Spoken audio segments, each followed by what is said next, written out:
n'est pas des meilleurs. Il faut que j'aille un peu plus bas. Là, c'est mieux. Voilà. Vous entendez pas. À part Daniel qui n'entend pas, tout le monde entend. Voilà, mesdames et messieurs, merci d'être venus ce soir pour la 3e conférence sur notre belle église des Jacobins. Et ce soir, nous avons le plaisir d'accueillir celui qui, sans lui, n'aurait pas vu le jour sous cette forme. C'est notre architecte des monuments en chef, des monuments historiques, M. Paul Barnoux. M. Paul Barnoux nous accompagnait depuis 2008 sur cette restauration. M. Paul Barnoux est bien connu en Franche-Comté puisqu'il a œuvré à Moutier-le-Vieillard, à la collégiale de Dole, les restaurations qui ont été faites à la collégiale de Dole. C'est donc M. Paul Barnoux. Il connaît très bien le patrimoine du Jura.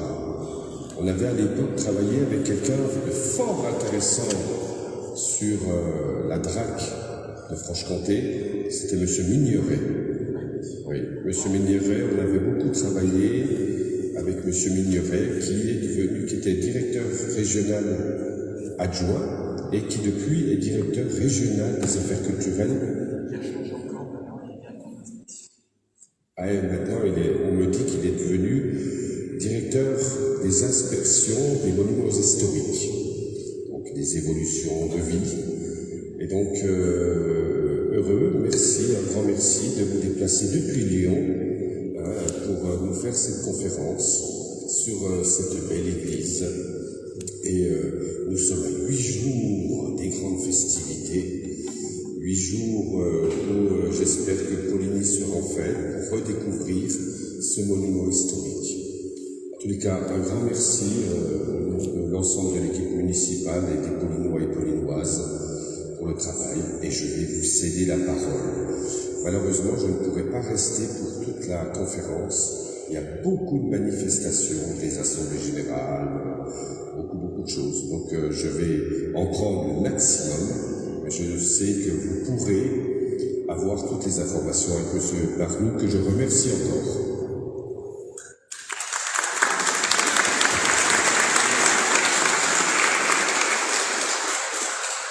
Bonjour à toutes et à tous et merci Monsieur le maire. Doublement merci pour ce soir, mais surtout merci de m'avoir fait confiance parce que j'ai commencé à travailler ici comme fonctionnaire de l'État et j'ai terminé comme architecte libéral choisi par le maître d'ouvrage. Donc je suis très heureux que la mairie de Poligny ait souhaité qu'on puisse continuer ce qu'on avait commencé dans les années 2000. Peut-être comme ça.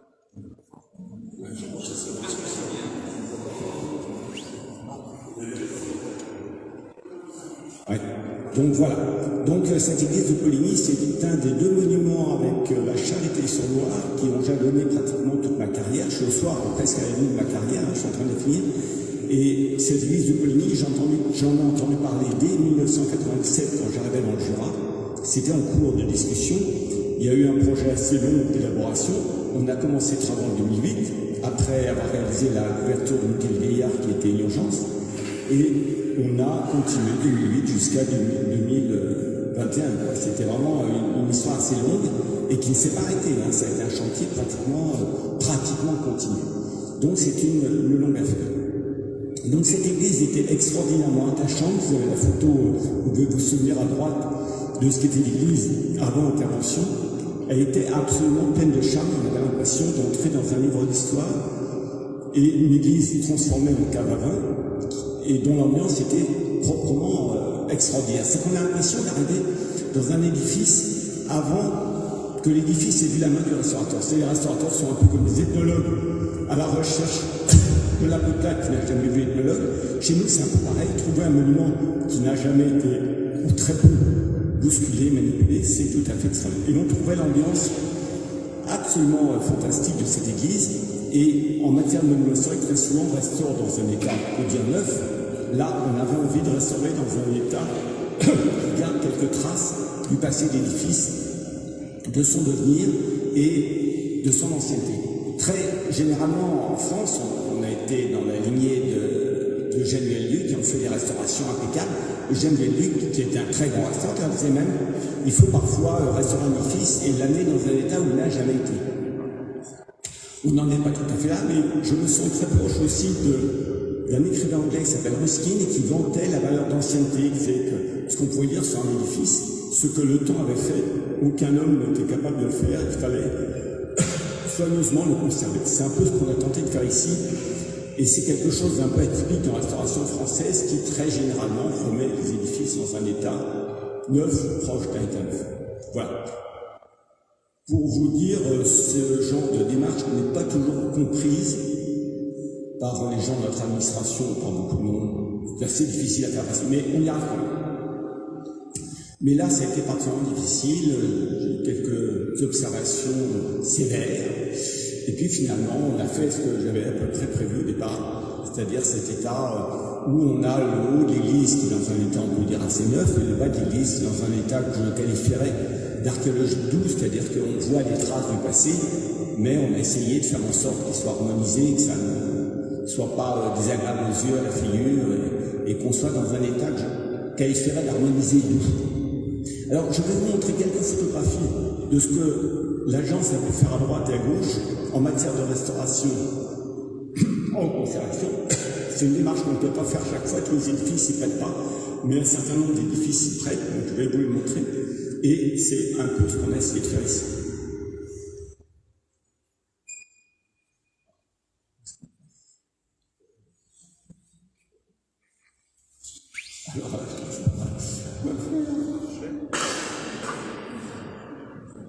Alors, ça va être ici.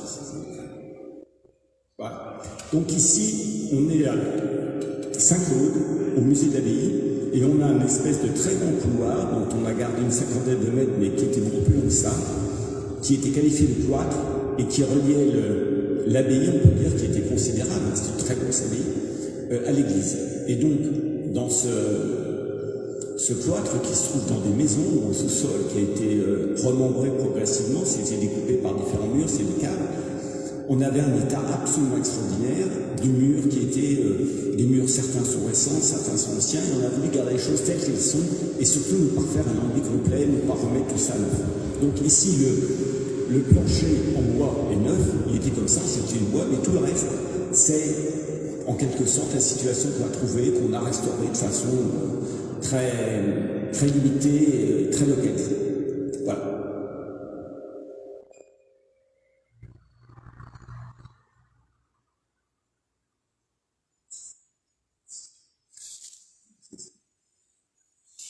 Donc ici, on est à l'abbaye de Baume-les-Dames.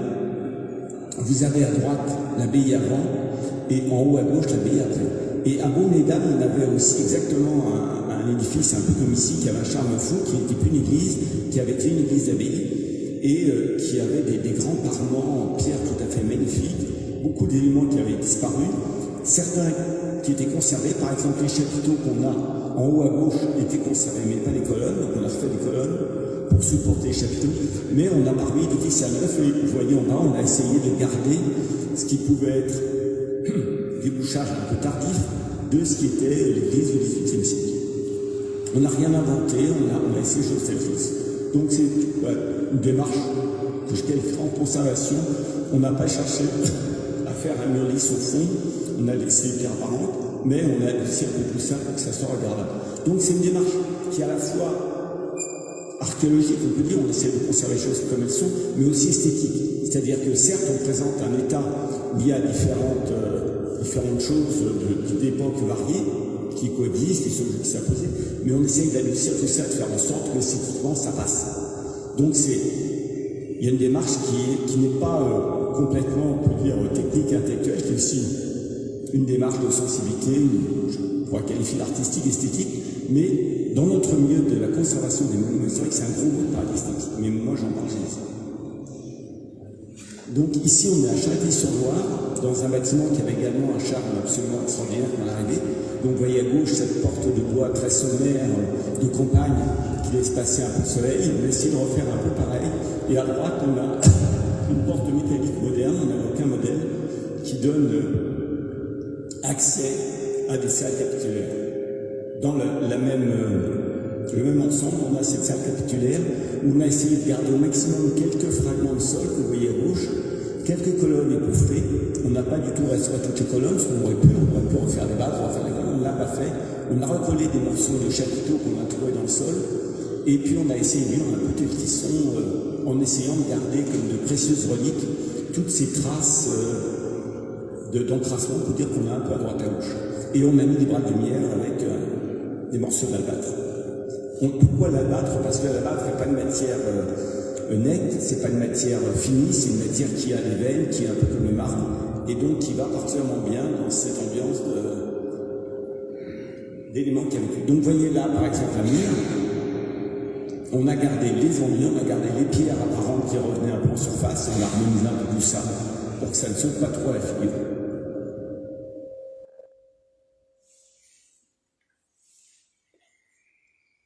Ici, toujours à Charité-sur-Loire, on a une pièce qui était le salon de prière, et on avait des stucs, c'est-à-dire c'est des plâtres qui sont moulés, et ce qui est extraordinaire, c'est qu'on peut très bien remouler un stuc abîmé et dupliquer le vieillissement, l'ancienneté, on peut dire le stuc. C'est exactement ce qu'on a fait ici. Je ne sais pas si celui-là c'est un stuc d'origine ou un stuc moulé, mais en tout cas, ça nous a permis de retrouver une cohérence globale de la pièce sans arriver au feu du neuf à côté d'un élément ancien.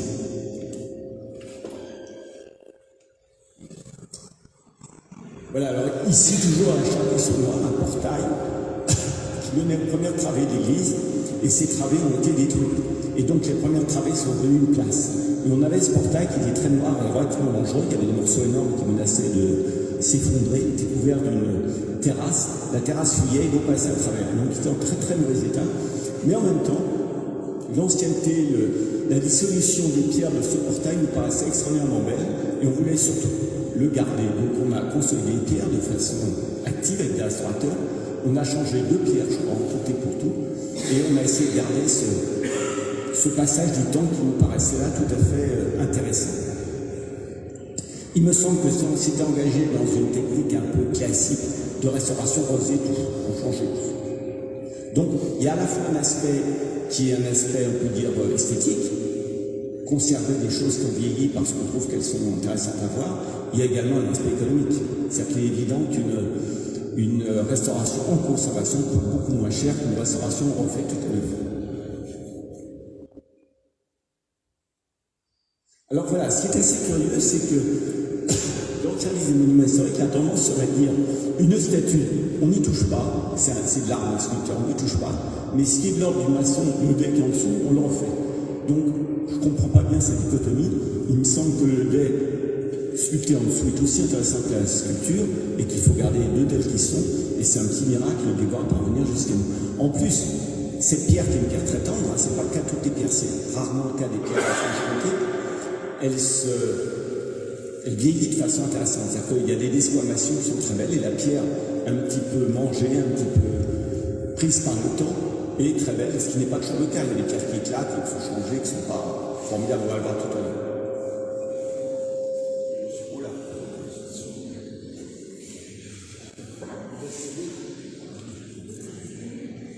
Donc toujours à la Charité-sur-Loire dans un autre genre, on voit que sur les boiseries, on peut avoir le même type de vieillissement.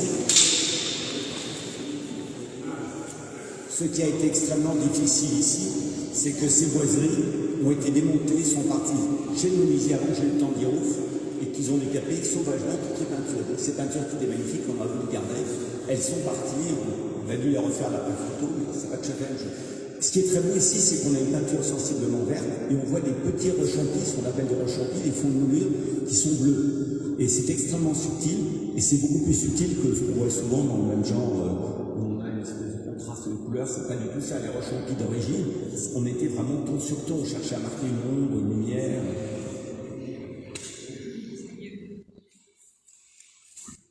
Si vous m'entendez pas, vous me dites. Et si vous voulez intervenir, n'hésitez pas à faire ça. Donc toujours à la Charité-sur-Loire, le fait de travailler dans des édifices en conservation où on essaye de garder le maximum qu'on a, n'empêche pas, bien au contraire, de trouver des éléments contemporains. C'est-à-dire que quand on ne sait pas, plutôt que d'inventer à la manière et de faire quelque chose qui n'a pas de valeur historique du tout, on préfère faire quelque chose de tout à fait différent. Et là, on a travaillé avec un maître verrier. Donc, si vous voulez, ce que vous voyez opaque, c'est assez régulier, c'est un garrotage d'éléments de vitrail, comment on appelle ça, grisaille, et puis entre les deux, on a les éléments verts sur le transparent. Donc voilà, c'est l'idée que conservation va avec modernité absolue. Donc voilà ici la salle qu'on voit tout à l'heure. Donc on voit très bien, moi je trouve ça très beau, cet ensemble de chapiteaux à gauche qui sont à moitié mangés.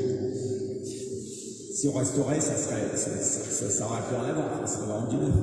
Là, ça paraît très intéressant. Et donc nos petits albâtres à droite, qui par leur côté régulier, je trouve vont assez bien avec ce type de présentation.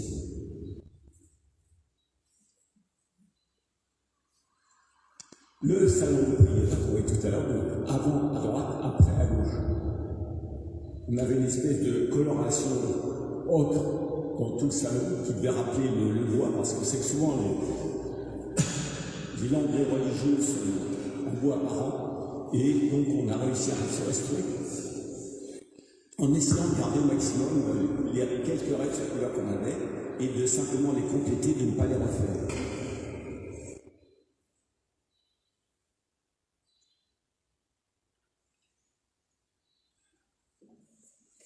Ici, une salle de spectacle qui a été aménagée dans des formes. Alors là, la commande de la commune est très simple, on n'a pas d'argent, on est très endetté, mais on veut faire quand même. Et ça tombait bien, moi j'aurais dit, c'est bien, faire rien. Et on a effectivement fait très peu de choses. On a stabilisé les murs, on a gardé précieusement les traces de suie d'appareil, etc. On a rajouté, vous voyez en haut à droite, dans les coulisses, quelques boîtes, comme plaque au plâtre pour mettre des cimetières et des loges. Et puis il y a eu quelques fauteuils qui ont été très simples, et c'est tout. Un chauffage radiant au gaz, et on a touché à rien. Grâce au fait que la ville voulait quelque chose de très économique, la question de l'isolation s'est mal posée. Mais en fait, on s'aperçoit que très souvent, on a intérêt à restaurer des édifices sans les chauffer. Un édifice non chauffé est utilisable à moitié d'année en général, et qui fait un peu beau. Et coûte pas très cher par rapport à un édifice qui est isolé, chauffé, qui est cuit, etc. Donc, il ne faut pas négliger le fait qu'on est dans une civilisation où il faut être partout à 20 degrés. Eh bien, il faut se poser la question, dans certains cas, il vaut peut-être mieux faire quelque chose que rien et admettre que l'édifice sera à 10 degrés hiver et il sera à 20 degrés été.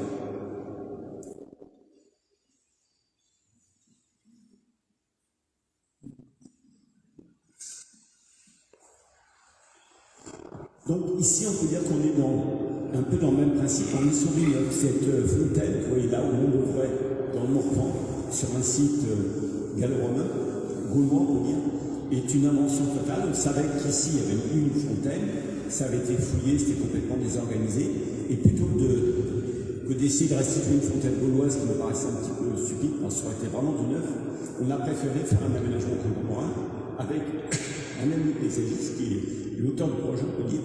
Nous, on a fait la réalisation. Donc, c'était l'idée de graver un terre de taille avec la source qui affleure par là-dessous et puis qui permet à la mousse de s'accrocher, ce qui était le cas très rare. Donc, c'est un peu cette idée qu'au-delà de la stricte conservation, on cherche aussi l'épaisseur, on cherche aussi des matériaux qui vieillissent. On a un architecte en Suisse, par exemple, qui a mis des tirants sur un bâtiment et il y a des couleurs de rouille. On sent que dès le départ, il a conçu son bâtiment avec les couleurs de rouille. C'est fait pour. Il y a des Suisses qui ont fait les entrepôts Bricola à Mulhouse. Pareil, ils ont fait un mur en béton ondulé pour canaliser l'eau et avoir des traces de coulure intéressantes. Et donc, tous ces architectes jouent un peu sur l'épaisseur des choses. Comment un bâtiment va vieillir? Un bâtiment neuf, c'est toujours... c'est beau. Comment sera le bâtiment dans 30 ans, dans 40 ans, dans 50 ans? Est-ce qu'il sera plus intéressant ou moins intéressant?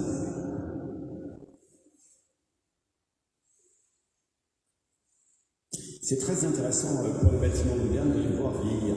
Il y en a qui vieillissent très bien, il y en a qui vieillissent très mal. Donc ici, on est sur des sculptures de la cathédrale de Nevers, le clocher de Nevers. Et ces sculptures étaient complètement fondues, elles étaient extérieures. C'était une pierre assez tendre, très belle, mais qui fond. Et on s'est dit, on ne peut pas y garder dehors, il faut les rentrer. Et il aurait été possible de les mettre au rencard, de les mettre dans un cimetière, presque des enterrés. Mais on s'est dit, elles sont absolument superbes, et leur état de lissement leur donne beaucoup d'attrait.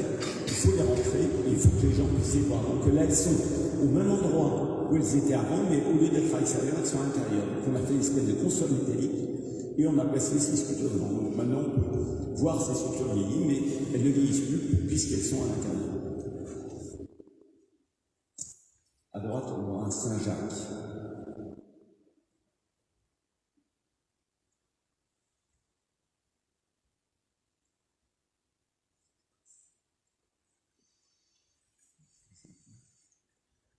Voilà.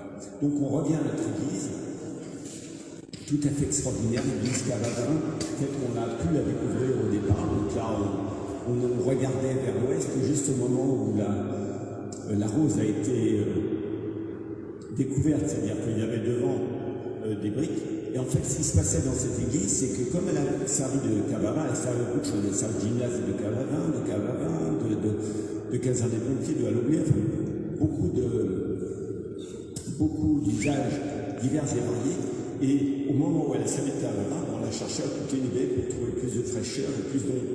Donc il y a un certain nombre de baies latéralement et la rose qui était complètement bouchée, mais c'était volontaire. On se demandait au départ si c'était pas aussi pour des questions de structure, mais non, apparemment c'était pas pour avoir moins. Mais on a quand même mis sur la grande rose 2 tirants qui, je crois, ne se voient pas beaucoup pour s'assurer qu'on n'ait pas de... En haut, vous voyez le deuxième et troisième carré, on voit 2 traits. L'un des 2 traits, c'est un tirant de sable. Un jour où j'ai voulu faire ça dans une église du Doubs, c'était dans le Haut-Doubs, c'était à Montbenoît. La drague s'est absolument scandalisée que j'ose passer de tirant devant des vitraux. Et j'aurais fait dire que c'était le cas à Poligny, peut-être ça n'était jamais aperçu. Effectivement, ça n'était jamais aperçu, c'est sur les côtés. Je crois qu'en général, sauf à le savoir, on ne voit pas trop. Si on passe au niveau des fers, des vitraux, des barres de tir.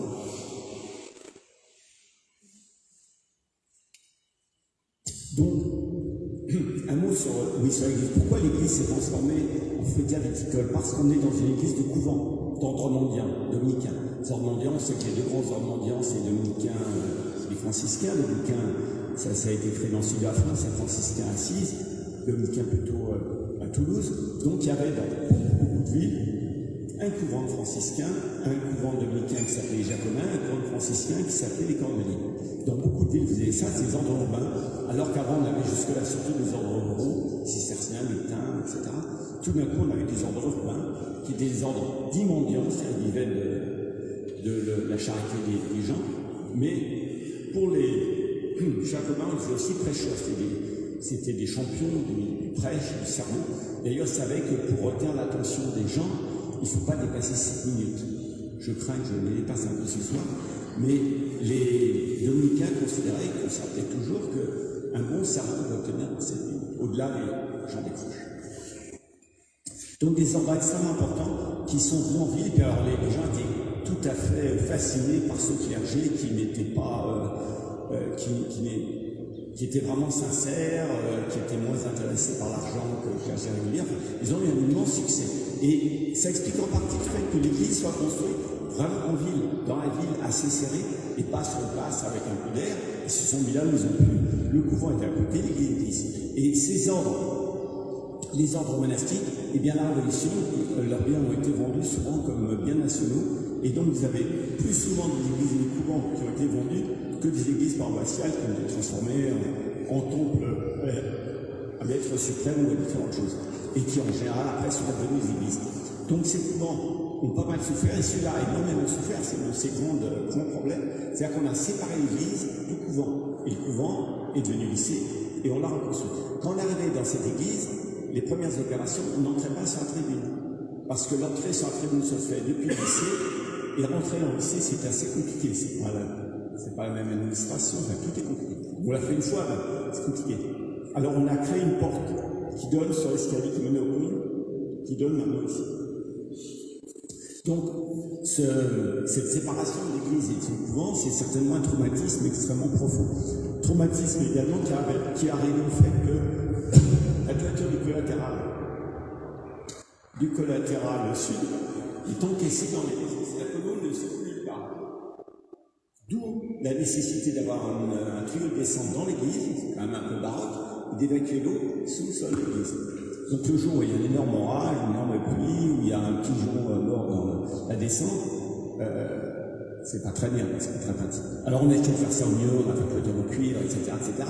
Mais il faut savoir quand même qu'on est devant quelque chose d'intrinsèquement bizarre. Cette séparation de l'église de son couvent, c'est quelque chose d'extrêmement compliqué. Ils avaient des entrées, enfin, c'est très compliqué. Ça explique aussi que certaines baies qui bouchaient.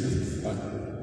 C'est très compliqué. Donc, une église qui a eu une vie extrêmement étonnante, plusieurs fonctions, comme je vous le disais, à l'oblé, qui avait l'école, il y avait un gymnase à un moment dans cette partie-là, je crois, de l'édifice. Mais en même temps, c'est une chance. C'est-à-dire qu'aujourd'hui, pour une commune comme Poligny, avoir une boutique dans une église qui ouvre l'église, c'est une aubaine, parce que faire vivre un édifice comme ça, c'est extrêmement compliqué. Le prix d'une personne à l'accueil, ben c'est en gros, c'est 2 emplois, 2 ou 3 emplois, c'est extrêmement.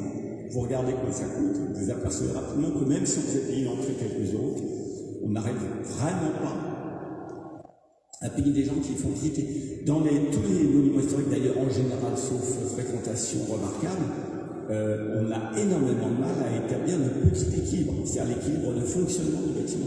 Ne parlons pas de sa restauration, c'est en général enfin. Alors évidemment, des monuments qui ont 40 000, 100 000, 200 000 visiteurs, on peut commencer à réfléchir, mais c'est extrêmement rare. C'est très peu d'édifices. Donc, en règle générale, les propriétaires de monuments historiques sont des mécènes, on peut dire. C'est comme ça. C'est une chance qu'il y ait un certain nombre de propriétaires privés qui éprouvent encore plaisir à ouvrir leur monument, à faire vivre et à la restaurer. Parce que c'est un apostolat, c'est un mécénat. Si les collectivités publiques se retrouvaient demain avec sur les bras tous les châteaux divers et variés qui sont à la campagne, on ne saurait pas comment faire.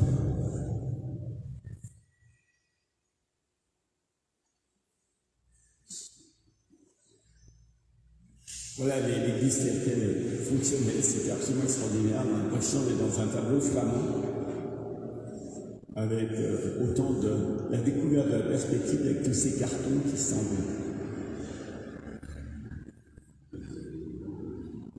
Bon, ça va retenir ça, je pense. On va retrouver un peu quelque chose de cette ambiance.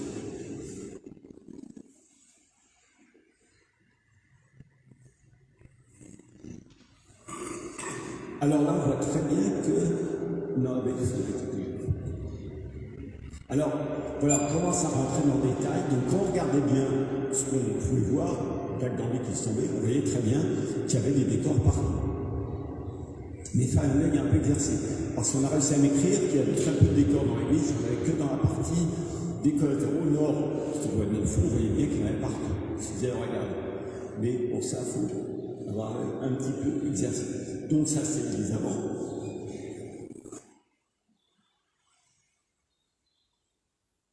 Alors,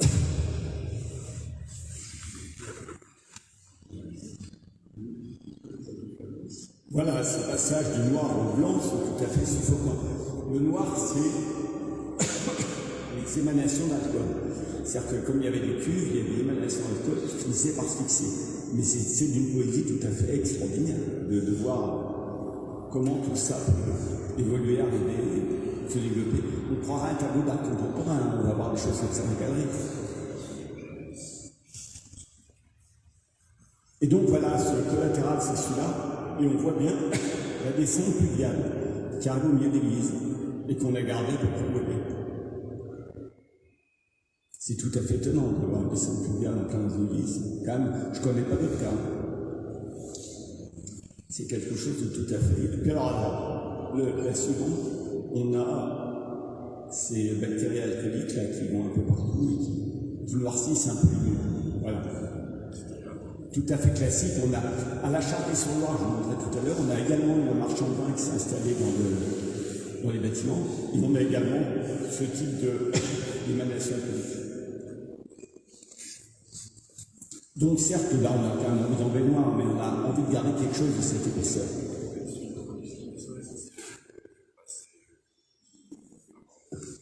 Alors voilà l'église, on s'aperçoit que les bases étaient bien déstructurées, même complètement déstructurées. Il n'y a pas que les bases, il y a même tout le bas des colonnes. Et donc que faire? Est-ce qu'il faut tout restituer? Mais toutes les bases sont différentes, on risquerait de se tromper. Et puis ça coûterait une fortune. On est quand même amené à travailler dans des budgets quand même relativement limités, si on restreint, ça va beaucoup dire restreint, limité.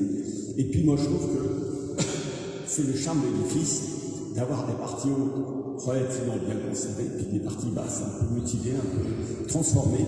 C'est une mémoire de ce que cet édifice a vécu et de ce qui est devenu. On a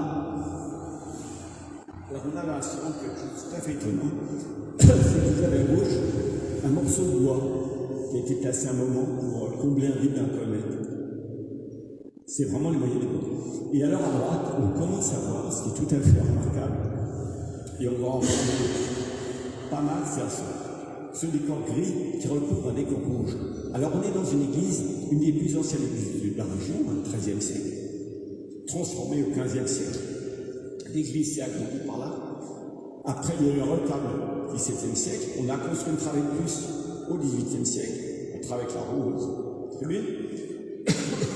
Donc une église qui a évolué sensiblement. Et il y a eu plusieurs décors. Le premier décor, c'est un décor rouge. On voit une petite cula. On voit son triforium. C'est un décor rouge.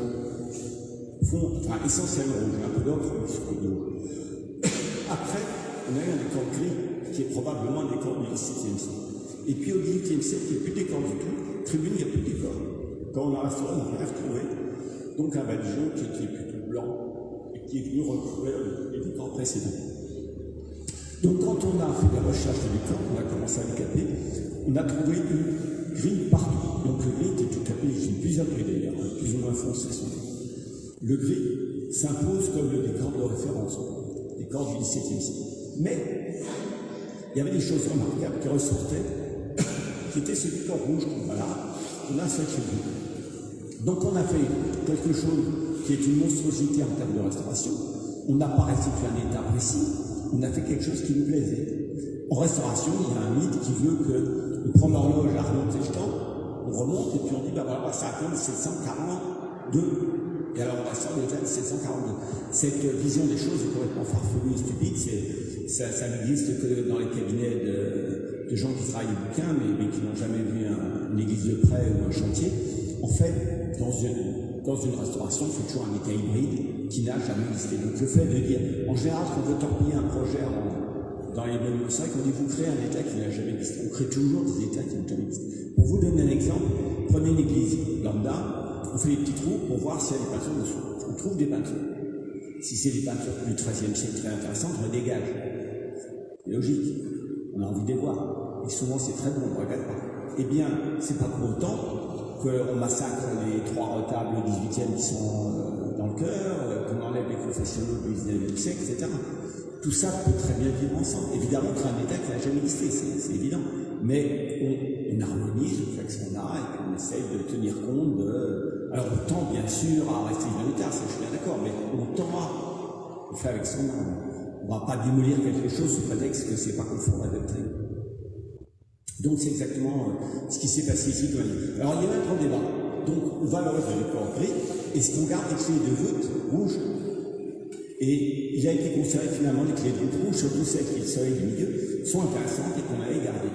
Et il y a un conservateur d'Adrac, très bien, Emmanuel Buzyn, qui a dit bah oui, c'est un peu un palimpseste. Et c'était le bon terme, c'est un peu ça, c'est un peu comme un manuscrit à des choses par transparence, sans sortir. Et donc, on a, sans trop hésiter, tout le monde n'est pas d'accord, créé un état un peu hybride, donc un décor gris, avec les clés de voûte qu'on retrouve, médiévales, beaucoup plus colorées. Et état qui n'a jamais existé, mais qui nous paraissait quand même intéressant de garder. Donc, quand on regarde bien sur les clés, il y a des petits livrets, etc., c'est des choses qui permettent à l'œil très exercé de voir que là s'arrête le premier décor et le deuxième commence. Mais en gros, si on n'est pas très prévenu, on voit strictement rien. Mais ça nous paraissait intéressant, on n'allait pas recouvrir des choses magnifiques. Par exemple, vous savez que Mais la doctrine aurait voulu que oui. Donc, de temps en temps, il faut sortir un peu du grec. Donc là, vous voyez, l'église qui commence à se restaurer. On bouche les trous avec du mortier, on dégage les états divers et variés qu'on peut voir sur le mur. Donc ça prend des heures, des heures. Il y a des restaurateurs, des restauratrices qui ont passé énormément de temps. On a des têtes qui sont complètement bouchées. Ça doit être celle-là, je crois.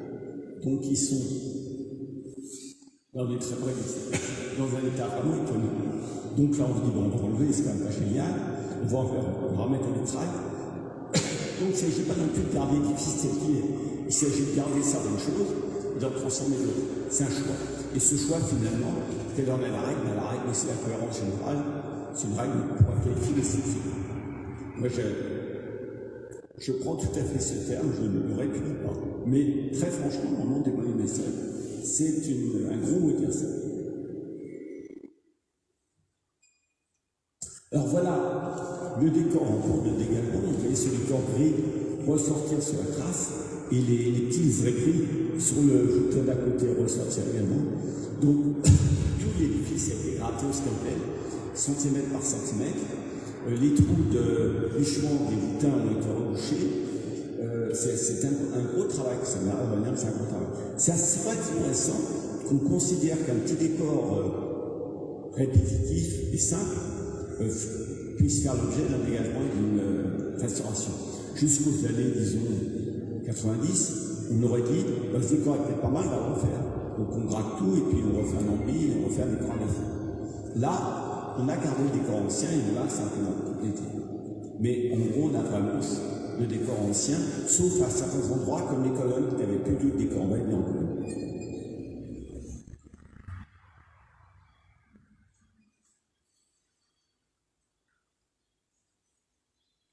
Alors, petite fenêtre qui est dans le côté nord, là, qui apparaissent doucement sous les enduits successifs et les bouchements. Donc, on voit apparaître l'ébrasement qui a un décor gris, donc le bouchement est quand même relativement récent. Il y a des maisons qui sont mises derrière, donc c'est peut-être à ce moment-là qu'on a bouché cette baie. Mais voilà, constamment, on avait ce genre de discussion sur le chantier, de dégagement, il faut arriver à harmoniser tout ça.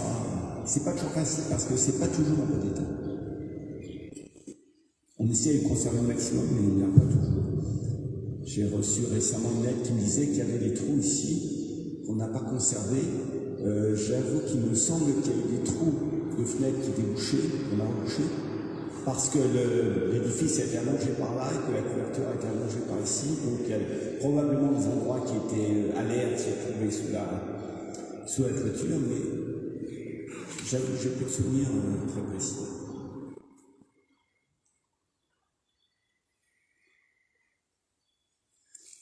Donc, voilà ces énormes barriques, là, il y en a qui sont conservées, on a l'impression qu'elles ont toujours été là et qu'elles font partie de l'édifice.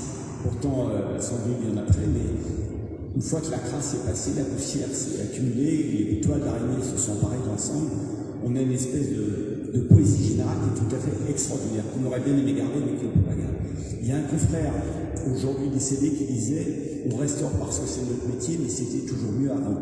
Il y a quelque chose de vrai là-dedans. C'est vrai qu'on restaure parce qu'il faut restaurer, parce que les édifices s'y encombrent, parce qu'il faut les soutenir, parce qu'il faut les faire parce qu'il faut les utiliser. Mais on perd indiscutablement quelque chose qu'on trouve sur les édifices qui n'ont jamais été restaurés. Malheureusement, on n'en voit pratiquement plus des édifices qui n'ont pas été restaurés. On a tellement restauré ce qui est bien, on a tellement restauré que c'est extrêmement rare de tomber sur un édifice qui n'a pas été restauré. Il y a un très beau couvent à Hudson qui mériterait comme ça d'être restauré, mais qui est dans un état de fraîcheur absolument incroyable. Mais on a l'impression d'arriver dans les pas de Mérimée, mais c'est extrêmement rare. C'est lequel, s'il vous plaît, en Hudson? C'est son nom. Je sais pas. Non, c'est pas Favernet, mais c'est un couvent absolument somptueux. J'y suis allé 2 fois. Alors, on avait également très très belles toiles d'araignée qui venaient dans les chapiteaux, dans tous les petits angles. Et bon, évidemment, elles enlèvent. Personne ne souhaite qu'il y ait des toiles d'araignée sur un édifice pareil. Mais elles arrivent à créer une poésie absolument formidable. Et donc, voilà, on perd un peu quelque chose quand on intervient forcément. Et elles ont quelque chose qui se confond bien, je trouve, avec les acanthes, on sent une certaine parenté.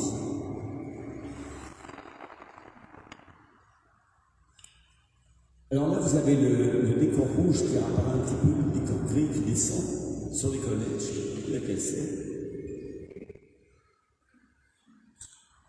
En rouge, c'était les colonnettes, les voûtes alors qui étaient rouges? Ah, tout le décor était rouge. Au Moyen-Âge, tout ce qui était élément saillant, on peut dire, était rouge. C'est comme la belle à eau qui est rouge, comme le triforium ici. Et puis, à une autre époque, 17e probablement, on a fait tout en gris. Comme il y a une autre église dans le Jura où tout est gris, c'est Mont-Benoît, l'intérieur de Mont-Benoît, tout est gris. On peut prendre le gris. C'est même plus sombre. Vous voyez, il y a des modes comme ça tout à fait. Le Moyen-Âge, c'est l'époque où on aime la couleur. Après, on est devenu plus austère, gris, puis blanc, puis 18e, c'est blanc. 18e, c'est un siècle très austère, où pratiquement, on passe à la vaisselle d'or. Dans les églises, il y a des calices d'or à des calices d'argent, on blanchit les églises, on enlève les vitraux colorés, on met les vitraux blancs. Enfin, c'est une époque un peu iconoclaste de recherche de la pureté à tout craint qui est tout à fait étonnante. On ne voit pas toujours du 18e siècle comme ça, mais pour les églises, ça c'est net. Et ces surfaces-là, comme ça, par contre, elles n'étaient pas peintes, elles étaient juste... A priori, non. A priori, c'était... Mais j'ai a priori, en fait, on le sait même. Là, on est sur des parties refaites en 1950, mais sur les parties du fond de l'église qu'on a dégagées, on n'a rien trouvé. C'était apparemment des grandes plages, tout ça. Bon, en plus, on dégage dans une église d'un ordre plutôt pauvre qui recherchait des choses simples. On n'est pas dans une église royale, princière. On est dans quelque chose d'assez sommaire, d'assez austère. Il y a beaucoup d'ordres en France très très austères, surtout, déjà au Moyen-Âge, mais encore plus à l'époque classique, les ordres qui respectaient le vœu de pauvreté avec beaucoup de sérieux.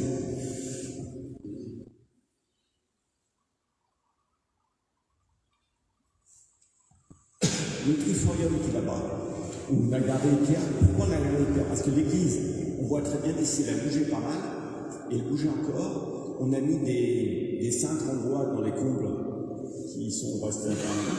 Ça s'est mis un peu bougé, mais extrêmement fragile.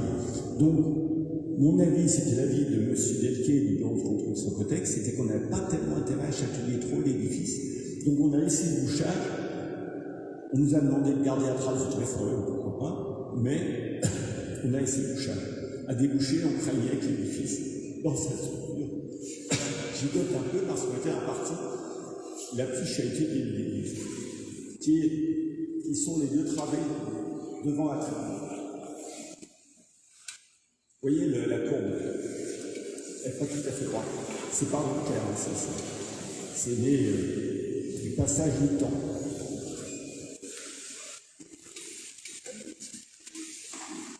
Et par contre, celui-ci, vous avez pu le déboucher parce que... Ah non, celui-là, je ne l'ai pas débouché, c'était débouché. Ça a été débouché. Ils sont peut-être posé moins de questions chez eux. Mais le plus gros gîte, c'est quand même là-bas. Donc c'était peut-être un peu moins grave ici. Là, c'est un peu à droite. Il y a souvent des très légèrement doués, mais celle d'après est pas mal, et celle d'après non pas. On est peut-être plus prudent pour les assurances. Donc une clé de voûte avant-après. Avant à gauche, après à droite, on s'aperçoit qu'il y avait du rouge et des couleurs tout à fait étonnantes. Et puis quand même dans une église que je disais très austère, on voit que les maçons, tailleurs de pierre, sculpteurs s'amusaient avec des personnages tout à fait étonnants.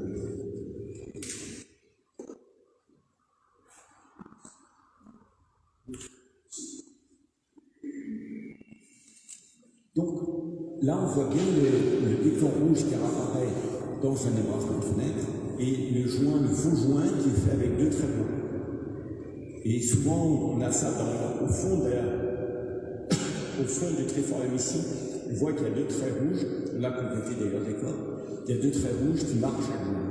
Et traditionnellement, disons dans le décor ancien, médiéval, mais plus tard, on refait les pierres mieux qu'elles ne sont. C'est-à-dire qu'on repeint sur la pierre une pierre. C'est ce qu'on a vu avec Eugène Le Dol. On repeint sur la pierre mieux, jolie, et on refait un joint bien net, bien marqué. impeccable. Alors que la maçonnerie de base est un peu plus régulière. Donc c'était tout à fait classique. Les anciens n'étaient pas du tout dans l'optique des modernes où l'adage le bon ouvrage utile a été un petit peu la règle pour les architectes depuis le XIXe siècle. Au contraire, les anciens, ils prenaient une matière et puis ils peignaient dessus la couleur de la matière au mur. C'est tout à fait étonnant. C'est-à-dire qu'on peignait le bois en faux bois, on peignait la pierre en fausse pierre, on n'était pas du tout dans la véritable matière.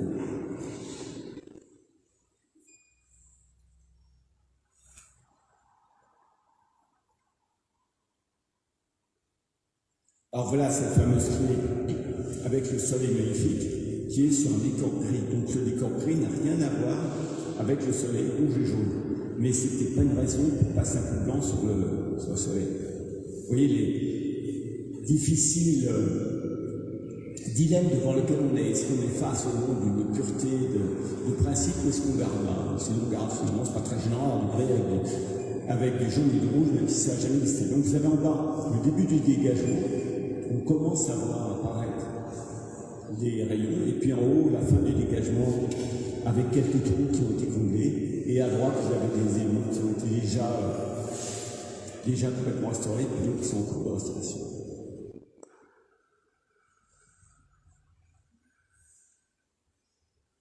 Donc ce qu'on voit aujourd'hui, personne n'a jamais vu comme ça.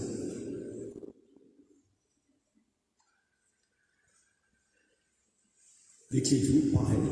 Donc, là, ce qu'on voit, c'est que pour que quelqu'un qui a des grosses jumelles et qui s'intéresse beaucoup à la question ne soit pas trompé, on a une petite écusson avec la clé, ça va ensemble, et le petit décor, les tirets noirs qui sont à côté, ils s'arrêtent net à un moment où on sent qu'on passe d'un décor à l'autre. C'est-à-dire ce que vous avez, non, vous n'avez pas, vous avez perçu, c'est-à-dire que j'ai voilà, là on voit très bien que le décor gris s'arrête avec les petites bordures grises et on passe à autre chose.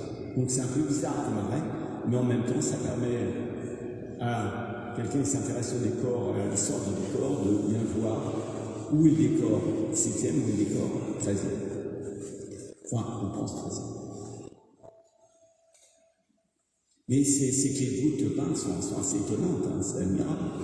La variété des motifs, la liberté de ton, c'est assez étonnant. Et puis alors, ces arbres sont très intéressants. J'imagine qu'avec ça, on peut retrouver exactement l'époque qu'il a fait, de qui ça vient, etc. Mais je ne suis pas spécialiste en matière de blason, donc je n'en sais strictement rien.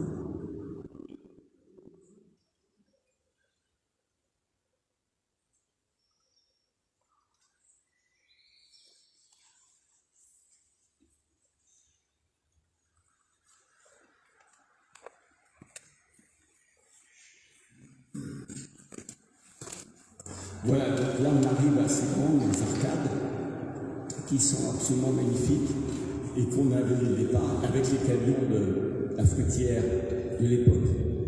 Et donc ce qu'on voulait, c'est retrouver quelque chose de ce passage du haut au bas, assez progressif, assez libre.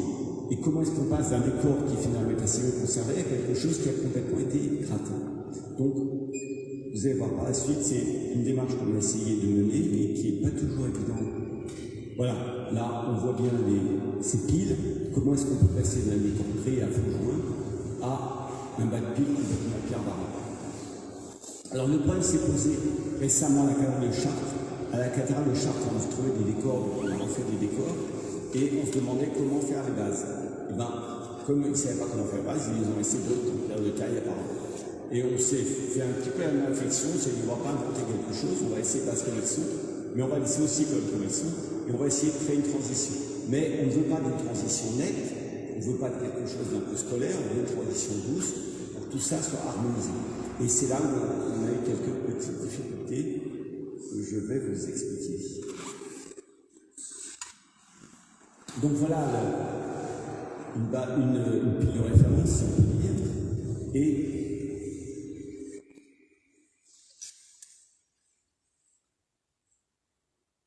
voilà les essais qui ont pu être réalisés. Donc à gauche, vous avez ce que nous ont fait une première équipe de restauratrices, excellente, italienne, très, très sérieuse, très scientifique, très technique, et pour une raison toute bête, ils ont dû fermer la boutique.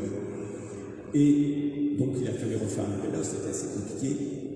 La mairie pensait quelque chose. Et à droite, on a eu une équipe de restaurateurs qui sont des restaurateurs de Boutin qui s'appelle Arcams, et qui ont parmi eux un peintre restaurateur qui s'appelle Mohamed, je ne connais pas son famille. Et alors c'est absolument étonnant parce que, alors qu'avec la première équipe, on avait eu le plus grand mal à se comprendre, avec la deuxième équipe, je lui ai parlé 2 minutes, il a compris ce que je voulais. Il a fait en 2 minutes cette transition du chapiteau à la base, là où les précédentes savaient que ça a fait. On fait pas. Et c'est vraiment étonnant de voir à quel point il y a des cas où on a affaire à des gens qui sont dans une démarche purement scientifique, technique, de dire on restaure, on sort là, on restaure jusque-là, on restaure jusque-là. En dessous, c'est plus là, c'est plus là. Mais à droite, on est dans une démarche que je qualifierais d'artistique, c'est-à-dire quelqu'un qui sait tout aussi bien restaurer et qui sait aussi harmoniser, ce que j'appelle harmoniser, c'est faire des transitions, faire quelque chose qui soit regardable. C'est la peinture, hein. Ça n'a plus rien ni de scientifique, ni de technique, ni d'archéologique, ni d'historique, mais il faut qu'on arrive à avoir un édifice qui descend et qu'on puisse le regarder sans avoir l'impression d'avoir un problème de mathématiques dans un manuel. Donc ça a été une expérience tout à fait étonnante ici, de voir ces deux équipes, aussi sympathiques l'une que l'autre, mais pas tout à fait dans la même compréhension des problèmes.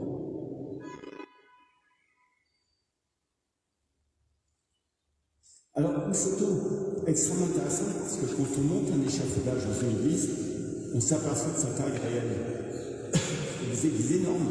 J'ai restauré la cathédrale de Dole, c'est énorme. Ici, on s'aperçoit que c'est pas si grand que ça. Sachant que le tram d'échafaudage fait 2 mètres, oui, on n'est pas dans un édifice énorme. Et c'est quelque chose qu'on a mal à voir dans une église en général, parce que dans une église, les aimants sont proportionnés entre eux. Une base est sur le chapiteau, proportionnée à hauteur.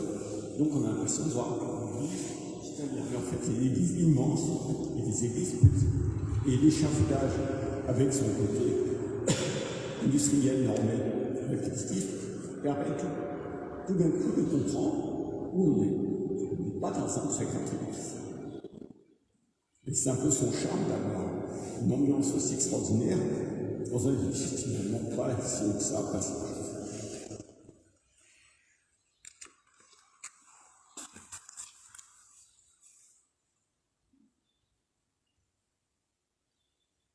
Alors, on tombe toujours sur nos pieds. Ça, on a déjà parlé. Alors, une très belle clé du XVe siècle qui est par là-bas. Vous avez un portail qui donnait sur l'église, et ce portail était englobé dans des travées qui ont repoussé l'église plus loin. Et dans ce coin-là, on a des clés absolument extraordinaires qui sont du XVe siècle, qui ont le casque de chevalier, tout à fait étonnant, avec une espèce de tissu autour. Pour aller voir, c'est très très beau.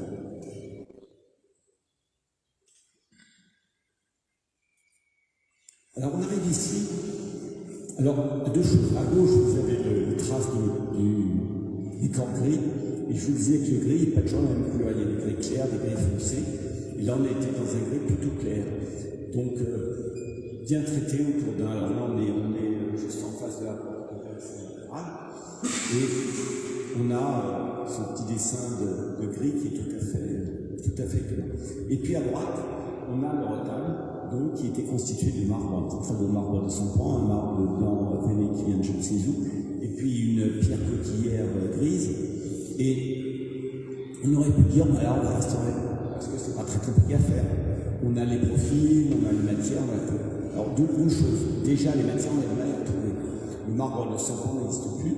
Et on a refait des balustres là-bas, ici, en marbre de Sampran. En fait, on a dû prendre des balustres en pierre dure, et puis les peindre tout simplement couleur marbre de Sampran. Déjà, on a du mal à se trouver la matière qui existe. Et puis, deuxièmement, ça coûterait des fortunes. On ne pourrait probablement pas, dans les budgets à peu près acceptables par la ville et par la RAC. Et ensuite, il nous semblait que dans ce retable, ces différentes motivations font complètement partie de son histoire et de son enterrement. Donc on l'a gardé tel qu'il est, nettoyé, restauré, consolidé, mais on l'a complété uniquement là où il nous semblait que le manque de balustrade à droite était un peu gênant. Donc il y a aussi un choix arbitraire, voilà, pourquoi pas ailleurs. Et ben voilà, parce qu'il nous a semblé que dans la silhouette générale, il fallait retrouver la silhouette générale du retable qu'on voit très loin, et par contre, pour aller dessus, on voit bien qu'il y avait des morceaux qui avaient été arrachés, ça nous paraissait pas dramatique et même relativement intéressant. Donc, vous avez en haut la partie qui était à gauche du retable, qui avait tous ces balustres, et à droite, la partie qui avait disparu. Donc, c'est ça qu'on a refait, toute cette partie-là.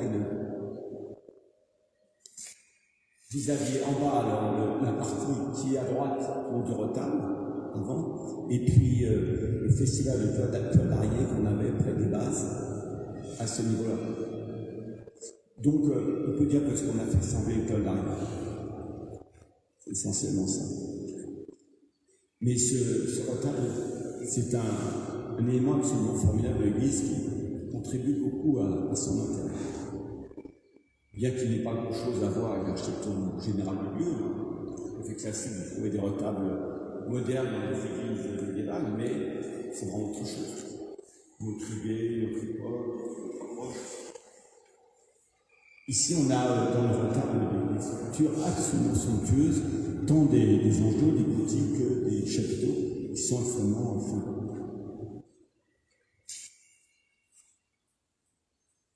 Alors, dans une opération comme celle-ci, il y a de nombreux acteurs. Il y a avant tout le propriétaire, maître d'ouvrage, qui est la ville, qui est le premier acteur, on peut dire, incontournable, qui souvent travaille avec l'ensemble des gens intéressés. C'est ici les associations, tout particulièrement l'association de M. Chatronnet, qui a beaucoup œuvré pour réaliser des tas de choses intéressantes sur la maison, qui a poussé les élus aussi à avancer sur cette affaire. Vous avez aussi la direction régionale des affaires culturelles, qui a en son sein un service qui s'appelle la conservation régionale des monuments historiques, qui autorise ou n'autorise pas ce qu'on fait dans un monument, qui nous surveille étroitement. Donc, extrêmement intéressant, on peut dire que c'est l'État, cette présentation d'État qui sur les monuments historiques. Et donc, vous avez toutes ces, et puis l'architecte qui a ses idées, qui opère une fois quelque chose.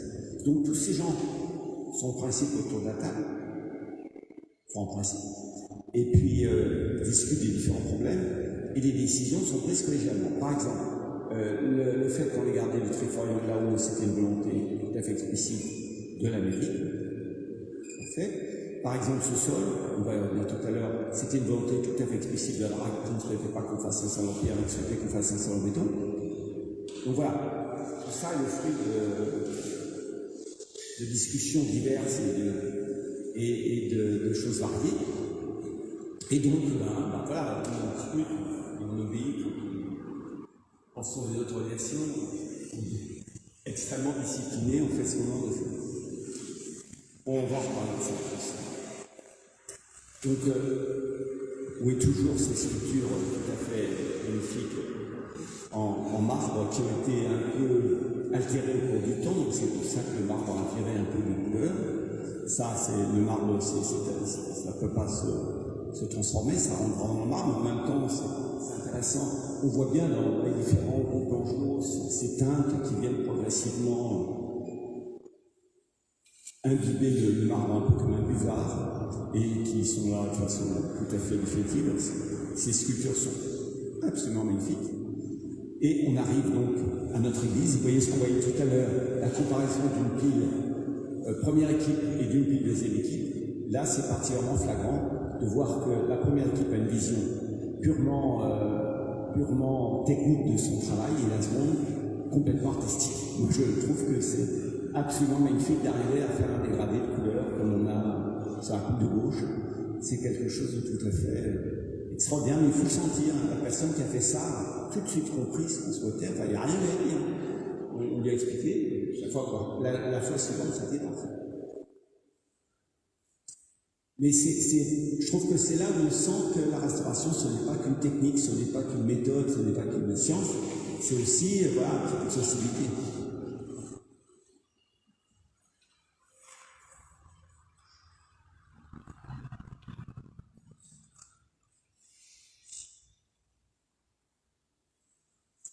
Donc voilà l'église juste avant qu'on coule la dalle. Alors on a des problèmes de remontée, d'humidité des parties basses à certaines périodes, c'est tout à fait naturel. C'est avant la restauration de retable, mais c'est le retable encore mangé par les vapeurs d'alcool.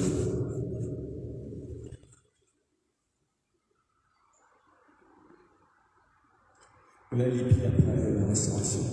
C'est absolument super. Alors, on a la chance dans cette église d'avoir le soleil qui rentre abondamment et des éclairages tout à fait somptueux des aimants.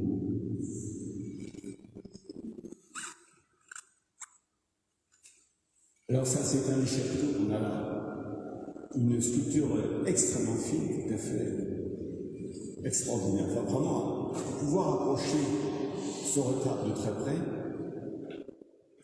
c'était vraiment une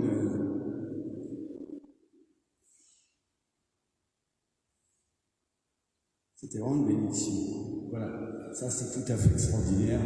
Le petit ange qu'on a en haut du retable, les chapiteaux, tout à fait en haut. Alors, on a même creusé le voûtin pour faire passer la croix. Ça ne passait pas tout à fait. Donc on a un petit creux dans le voûtin en haut pour faire passer la croix au-dessus de son globe. C'est tout à fait sympathique. On a vraiment un ensemble de sculptures en marbre de tout premier ordre. Et les tables de marbre qui prennent une platine aussi assez extraordinaire.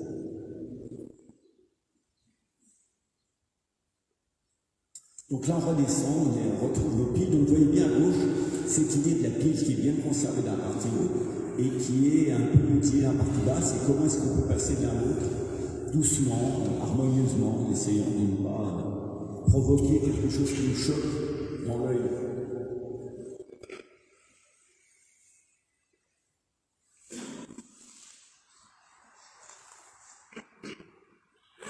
Ici, on regarde la tribune, donc on a les grilles qui vont permettre de délimiter la partie fruitière viticole, sachant que la fruitière viticole utilisée avant tout l'édifice et que maintenant on n'utilisera plus qu'une partie du collatéral nord. Une petite partie est utilisée par des boîtes qui servent au cimetière, c'est bien pratique dans une église, et comme ici il n'y a aucun espace de rejet, puisque l'église a été coupée de son couvent, il n'y avait aucun autre espace que trouver quelque chose dedans. Donc, on a fait des boîtes cimetières ici, et les boîtes pour la fruitière viticole avec des grilles à côté, avec des grilles qui puissent fermer et qui puissent se passer d'autres événements dans l'église, même quand ils y sont pas.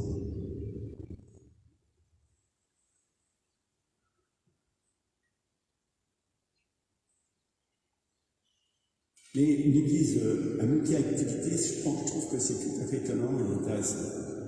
C'est quelque chose qu'on a rarement, mais effectivement, ça mérite vraiment. Donc voilà notre rose avec les feux de tyran. Donc les deux flèches rouges montrent le tyran extérieur. Donc de l'extérieur ou de l'intérieur, on voit, mais vraiment ça va. Mais quand on allait boucher la baie, on ne savait pas trop si on avait complètement bouché la rose pour des raisons de lumière ou aussi pour des raisons de stabilité. Donc on pouvait calculer sur tous les tyrans. Mais apparemment, on était très prudents, ils sont quand même tenez bien. Non, c'est trop vrai. Sur un édifice ancien, ce qui est compliqué, c'est que on ne peut pas l'aborder comme un édifice neuf puisqu'on ne fabrique pas. Donc on a beaucoup de mal à approcher de très près ce qu'il est et comment il fonctionne. Il y a beaucoup d'éléments anciens. Si on demande à un ingénieur de nous certifier que ça tient, il ne nous certifie pas. Il y a des escaliers magnifiques sur route qui ne risquent pas bien. Donc on se dit ça tient depuis 300 ans, donc ça tient. Mais en fait, comment ça tient ça? Il faut faire des hypothèses, il y a peut-être un tirement, mais c'est pas tout. Donc le sol, quand il a été cassé, c'était une vision tout à fait étonnante. On croirait une installation dans une galerie d'art contemporain. Voilà à peu près ce qu'on avait. Donc des murs absolument impeccables, et puis tout d'un coup, le sol qu'on a attaqué au marteau qui a volé en éclatant les portes basses. Pour refaire finalement une dalle. De toute façon, pierre ou papier, il y aurait une dalle.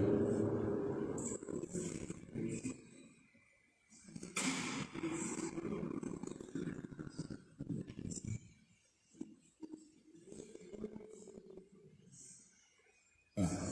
Ensuite. Donc, toiture, c'était un très gros morceau de la restauration. Des toitures immenses. Et dans la partie droite, vous avez donc cette toiture qui est encaissée entre le lycée et l'église et qui n'a pas d'évacuation. Donc la toiture, c'est des kilomètres de lito. Et à l'époque, on ne faisait pas ce que je fais maintenant, c'est des échafaudages d'approche des toitures, ce qui fait que les compagnons sont étagés sur la couverture dans des conditions de sécurité un petit peu limites, qu'on n'accepterait plus guère maintenant. Mais faire des échafaudages d'approche sur la toiture, c'est très compliqué. Mais finalement, ça peut se faire. Donc, à gauche, vous voyez comment les compagnons stockent leurs tuiles avant de déposer les coinces entre deux lithos et après, ils posent leurs tuiles. À droite, ils sont en train de poser les lithos. Donc, vous voyez les chevrons et ils posent les lithos dessus et sur les lithos, on pose les tuiles. La couverture, c'est toujours impressionnant, c'est un sacré métier, couverture. Assez compliqué, plus compliqué qu'on peut croire. Et un métier très dur parce qu'au soleil, à la pluie, au vent, au froid. Alors ici, on a une des caractéristiques de cette église, c'est qu'on avait construit un très grand pan de couverture avec la table de toboggan qui menait du fêtage, du sommet, jusqu'au bas.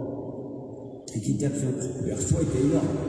Alors naturellement, c'est beaucoup d'eau qui descend, beaucoup de problèmes d'eau et d'infiltration. Et puis on s'est aperçu en visitant avec nous qu'on avait une corniche, ou en haut à droite, on avait une corniche, et qu'on avait la trace d'un ancien clocher. Donc on a un tout petit peu descendu la couverture devant la corniche supérieure, devant le clocher, pour retrouver ce qu'on avait. On n'a pas reconstruit un clocher, ça. Donc là, on n'a pas voulu inventer quelque chose. Mais on a montré comment était faite l'église au départ. Au départ, il y avait une corniche là-haut, il y avait un clocher. Donc, cette voiture est une interprétation moderne, mais elle permet de révéler les éléments existants de façon incontestable. La visite des combles est très intéressante, très complexe en condition.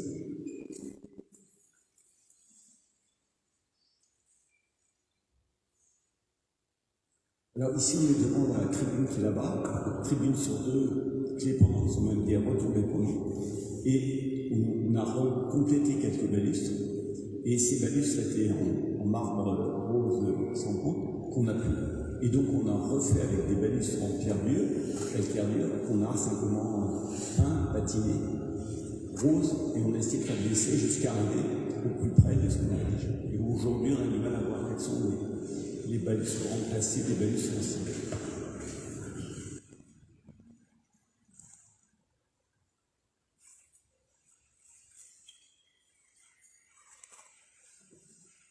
Donc l'élévation de l'église avant, c'était tout à fait prenant, c'était magnifique. Mais effectivement, maintenant, c'est plus clair. Déjà à cette époque, vous voyez qu'il y avait quand même une touche.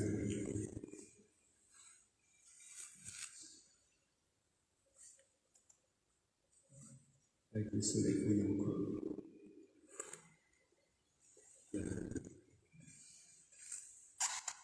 Alors, on a une voûte dans le secteur de la porte là, qui menaçait vraiment de tomber, elle était complètement effrayante. Et moi, j'ai été un truc pour la consolider, et le maçon a préféré la refaire. Donc, la refaire tranquillement. Et effectivement, c'était certainement la bonne méthode. On a une voûte maintenant, tout à fait bien. Mais là, vous voyez, le givre est à moitié en train de se casser la figure. Enfin, vraiment, ça ne va pas tout prendre sur la tête.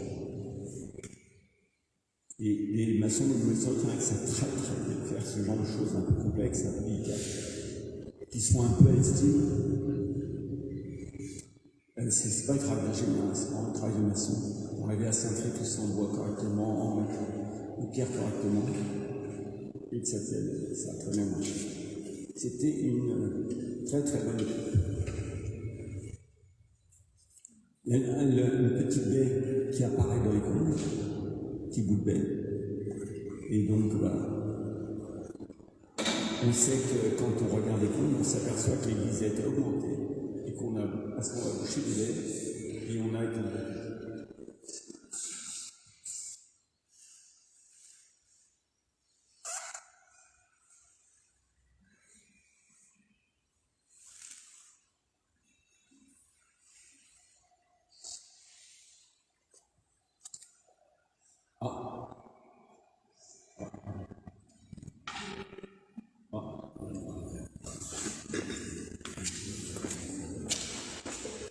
De toute façon, mais pendant la fin, je vais vous raconter déjà ce qu'on va voir si ça revient, si ça revient pas, c'est pas très grave. Donc, il s'agit du fond d'église. Dans une opération qui a précédé l'opération de restauration intérieure, on a donc restauré la rose, la façade ouest et la dernière travée du fond. Et à ce moment-là, on a enlevé un certain nombre de locaux qui étaient sous les clés pendantes. Et donc, on se demandait si on tenait ou pas ces clés pendantes. C'était uniquement des cloisons, ou si elles s'étaient mises en charge de tourner les clés pendantes. Donc, on a consolidé les clés pendantes par le hasard, on a enlevé toutes ces choses, et puis on a retrouvé donc ce grand bâtiment.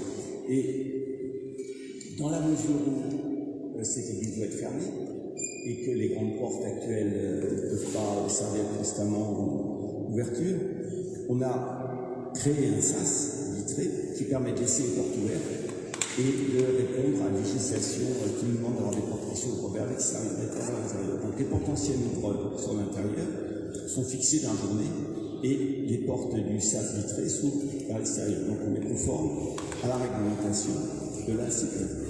Et donc ce sas vitré, on a cherché à faire le plus discret possible. C'est un sas vitré avec des montants en italique en corten. Et dessous, on a fait un sol en pierre, comme on a fait dans d'autres édifices ailleurs. Et très curieusement, ça vraiment, je suis tombé des nuits, on nous a imposé, au niveau, pas du tout de la ville, mais du ministère des Affaires culturelles, on nous a imposé de faire un dernier bateau. Je n'ai pas bien compris pourquoi. Donc au lieu de poursuivre le dallage en pierre qu'on avait commencé, on nous a imposé de faire un dernier bateau. J'avoue que j'avais toujours pas compris. Mais bon, c'est comme ça, voilà. Et ça nous arrive par écrit, ça ne se discute pas, on n'est pas autour d'une table en train de dire, on va faire ça maintenant. Donc voilà, et ça, c'était mes dernières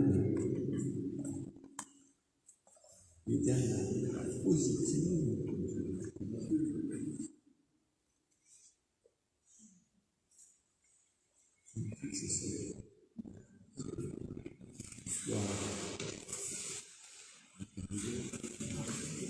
Ça marche, bravo, merci.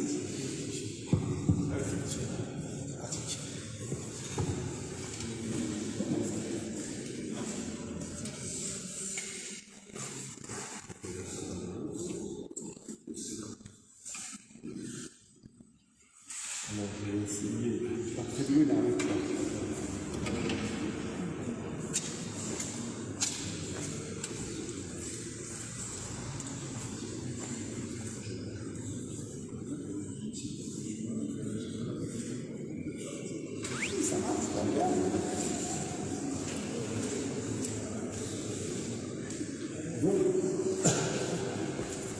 Si ça s'écrit, il y a deux choses. D'une part, la porte qu'on a restaurée, qui est une porte absolument magnifique. Et d'autre part, le fait qu'on ne l'entend plus. Oui, ce qui est tout à fait étonnant ici, c'est qu'on a deux choses très intéressantes. On a une porte du XVIIIe siècle magnifique qui a été restaurée, et on a ce que vous avez en haut alors, des clés pendantes qui tiennent la tribune. Bon, là aussi, je pense qu'on aurait du mal à trouver un ingénieur qui dit ça tient, c'est parfait. On a quand même renforcé tout hasard, mais ça tenait manifestement jusque-là, relativement bien. Donc, c'est un paradoxe, en fait, c'est un seul arc, et il y a des éléments qui sont beaucoup plus bas, mais qui sont clavés dans l'arc général. On voit bien. Mais c'est tellement fin qu'on se demande quand même comment ça tient.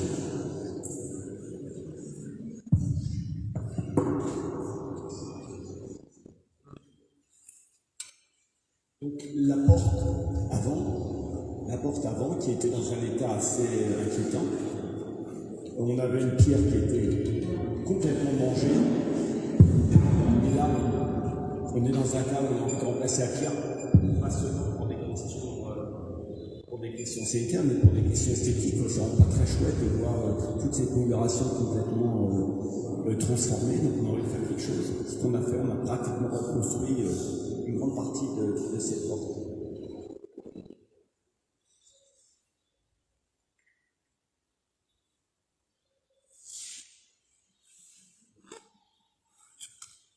Donc voilà, vous avez en haut la façade avec sa rose qui était qui était bouchée au moment où on est arrivé, et puis la même travée de l'intérieur, avec un bout d'extra qui manque, dans un état assez calamiteux.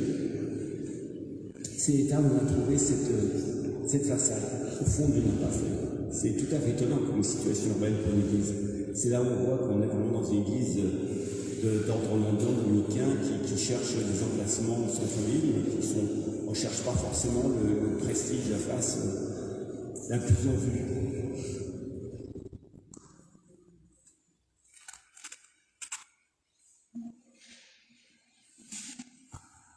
Donc ici, vous voyez avant-après.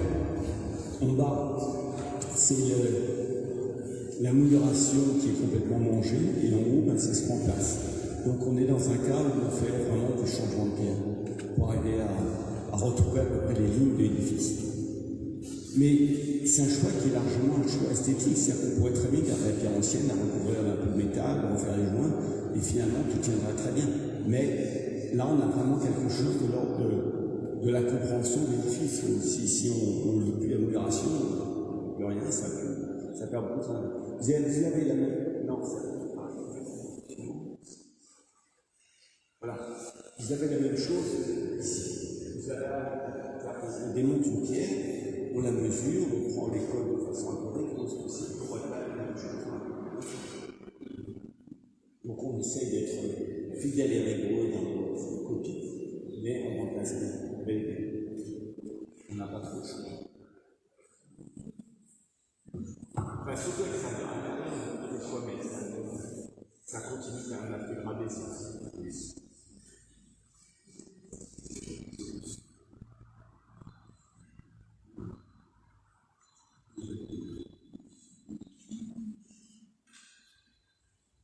Donc voilà,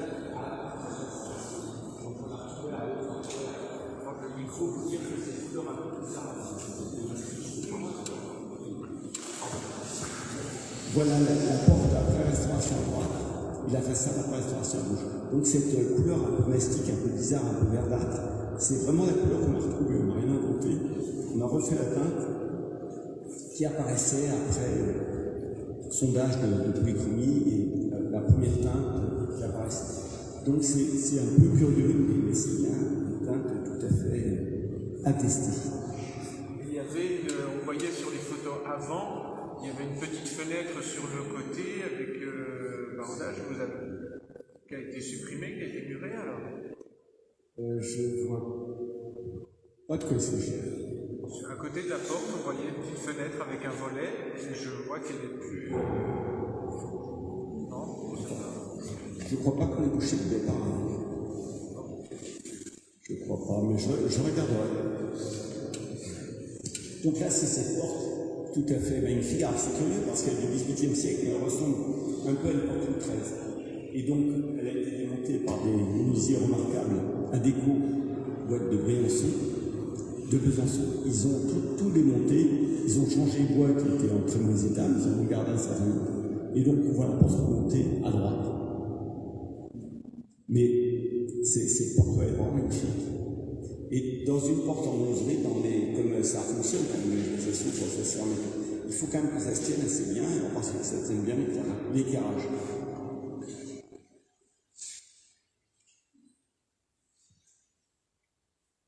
Alors ici sont les fameuses boîtes verrières et la barrette qui est là.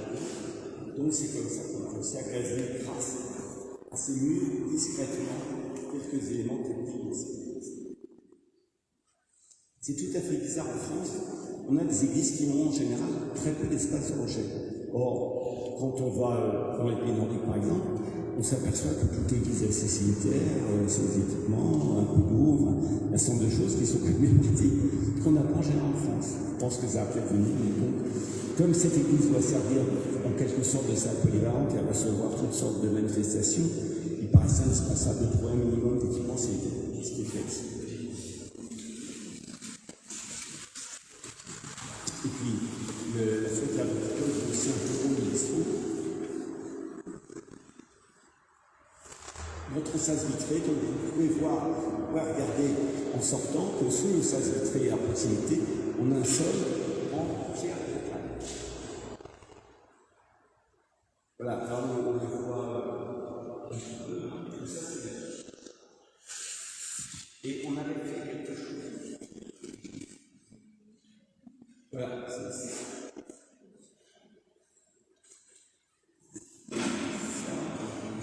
Et c'est comme ça que vous souhaitiez que soit le sol de l'île. Non,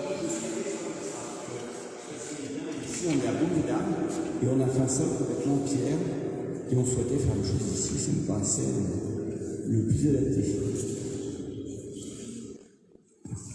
Donc c'était. Ouais, rassurez-vous, ça me paraît un état éminemment transformable. Je pense que ça sera assez facile un jour ou l'autre de ramener un dallage en pierre assez fin. Je pense. Pourquoi un sol en pierre? Pour deux raisons. D'abord parce que dans une église, je trouvais que c'était assez logique. Autant un sol en béton dans un bâtiment industriel que nous avons pu faire dans des forges que je vous montrais tout à l'heure, ça me semble cohérent parce que les forges étaient avec des sols en terre battue, enfin c'était très sommaire. Autant en église, c'était quand même un peu chic, en général, les pierres. Donc, de ce point de vue-là, ça me paraît logique de retrouver un sol en pierre. Il y a une deuxième raison, c'est qu'on est dans un édifice où je vous expliquais, il y a une descente pluviale, il y a des flux, des choses. Je suis absolument persuadé que d'ici 2-3 ans, on fera 3 tranchées parce qu'il faudra passer la fibre optique, l'informatique, je sais pas quoi. Et donc, quand on fait des tranchées dans un sol dallé, il n'y a pas de problème, on soulève 3 dalles, on fait sa tranchée, on bouche les dalles. Quand on fait dans un sol en béton impeccable, on voit que ça.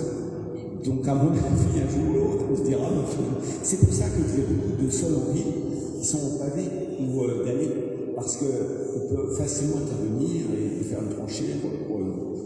Et on pourrait, alors c'est beaucoup plus compliqué sur un asphalte ou un enrobé ou avec le trottoir qu'on a repris.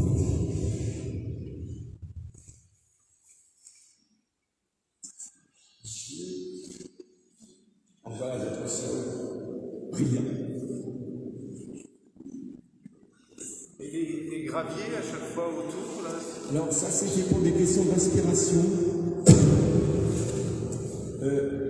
On aurait fait quelque chose d'assez similaire même avec des dalles, parce que l'église était quand même très humide dans la partie basse, donc on souhaitait que le sous-sol puisse respirer le long des murs et qu'on n'emprisonne pas l'eau avec une dalle en béton jusqu'à un mur, parce que si on mène la dalle en béton jusqu'au mur, la seule façon pour l'eau de circuler, c'est de passer par le mur.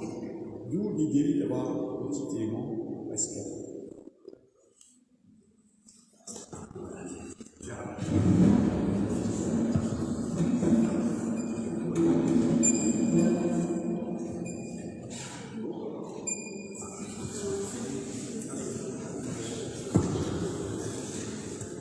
Voilà, je suis à votre disposition pour répondre à toutes questions.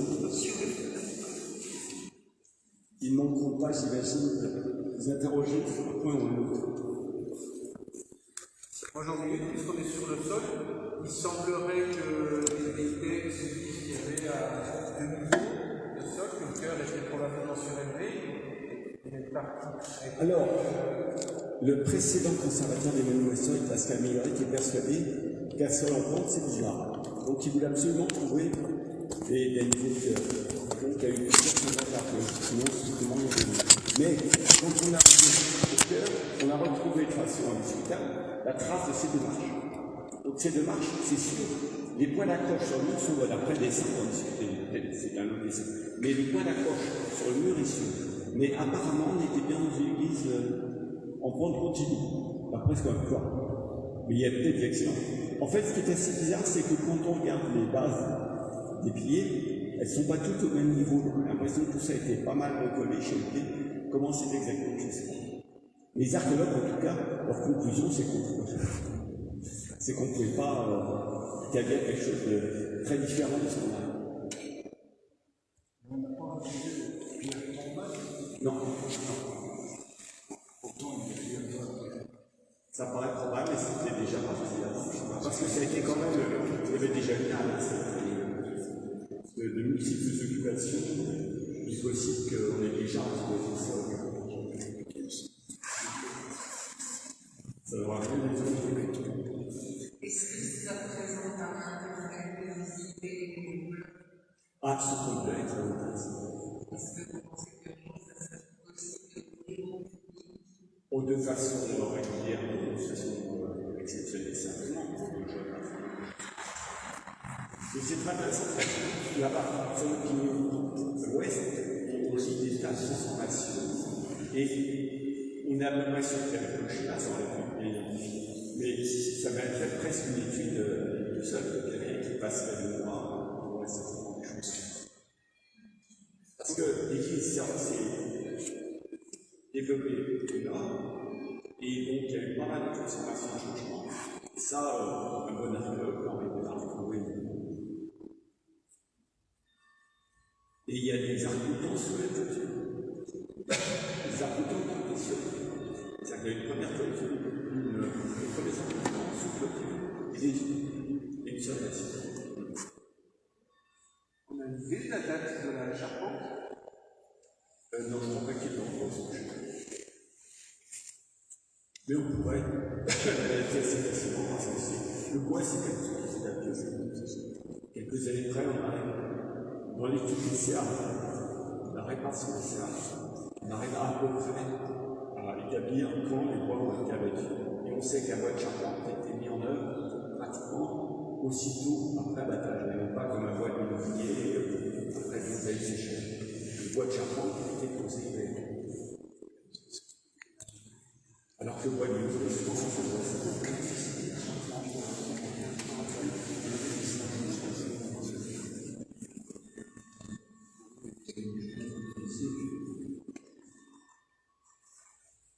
Non, mais moi, je vais faire ça.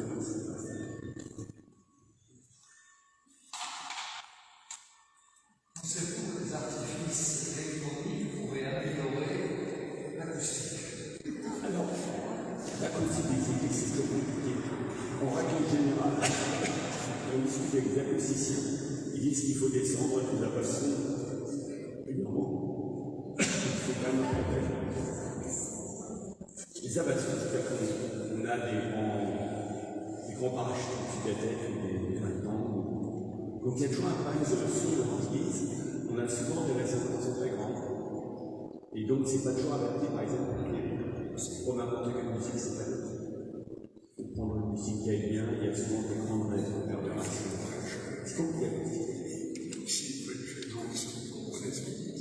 Mais l'électronique, je ne comprends pas parce que les réponses d'acquisition en général sont très matérielles. C'est des acteurs de forme, des choses. Alors vous avez ici un certain nombre de toits acoustiques. On a déjà touché dans la salle de Ils sont d'origine. Ah oui, on va voir.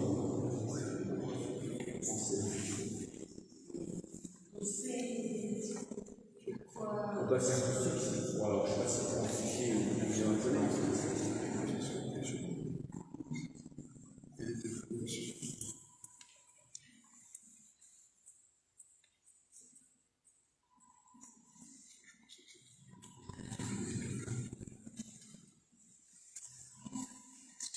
Quelle est la signification du triangle là-haut? C'est le signe de Dieu, je crois que c'est de l'hébreu. C'est Dieu, je crois. Et la forme du triangle, quoi? Ah, une question, c'est vrai que ça me dit quoi, ça fait une question. Ça va me dire, il me semble. C'est la Trinité. C'est la Trinité qui est représentée par un triangle équilatéral. Oui, c'est la Trinité. Alors, ce qui est tout à fait étonnant, c'est que la coule avec la croix en haut est devenue le signe des chartreux. Ici, on ne peut pas chercher. C'est l'histoire. Ça devait être assez tard. Et actuellement, à partir du 7e, les chartreux, et c'est cool.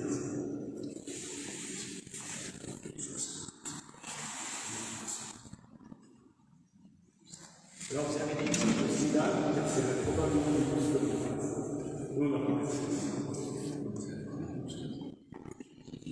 Donc, voilà, On imagine qu'il peut y avoir des statues aussi. je ne suis pas sûr. Il y a beaucoup de niches dans l'architecture classique qui ne sont jamais reçues. Je pense que dans des niches, on se disait qu'il y aura peut-être n'y a pas offensif. Il y a un peu plus, c'est tout à fait possible. En tout cas, dans le verset, on a certainement pensé qu'on avait des idées.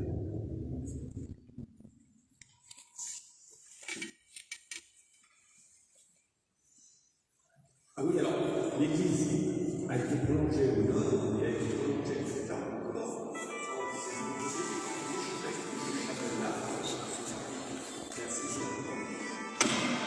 Donc, il y a vraiment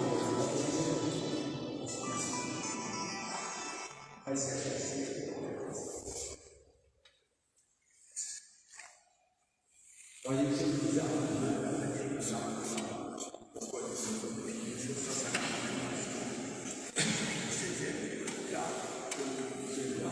et c'est deux petits arbres qu'est-ce que c'est? Pourquoi c'est ça?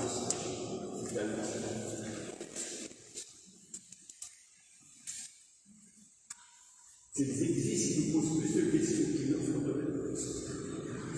Est-ce qu'il est créé de donner de l'espace à cette église effectivement il n'y a pas de maison qui est à côté des choses? Je ne crois pas. C'est des rapports extrêmement compliqués avec les maisons qui sont voisines, extrêmement compliqués. En touche à pouvoir imprimer, il faut une raison de force majeure. Et le mur de soutènement de la rue, je vois mal comment on pourrait soutenir. Ce qui a été déjà extraordinaire, c'est la réalisation du chevet. Alors, dans le Jura, il y a un caractère classique. Le Jura, ce sont des montagnes qui ont des torsions. Les églises anciennes, médiévales, sont orientées est-ouest. Donc, elles rentrent au fond. Et ce qui fait que très souvent, au chevet, il y a des problèmes. Il y en a ici. Il y en a un certain Toile de Sarin, il y en a à Juilly-sur-Saône. Régulièrement, on voit, soit on fait un vide derrière, soit il y a un vide intérieur, la toile ou extérieure avec des murs de soutènement énormes, il y a toujours un problème. Ici, c'est qu'imaginer ces murs de soutènement considérables. Et pour évacuer l'eau qui est là, la faire partir là-bas, c'était très compliqué. Mais c'est très intéressant de voir qu'une région peut générer comme ça un problème avec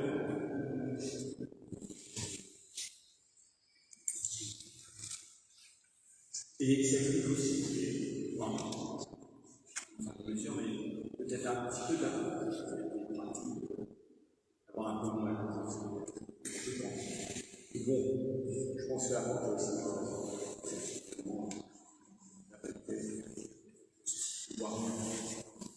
juste pour compléter, donc en effet, la derrière, on ne va pas pouvoir toucher le soutènement. Par contre, devant, pour la maison de l'air, la maison. C'est ça que je pensais. Là, oui, jusqu'à la fontaine. Jusqu'à la première maison, pas la maison mais la fontaine.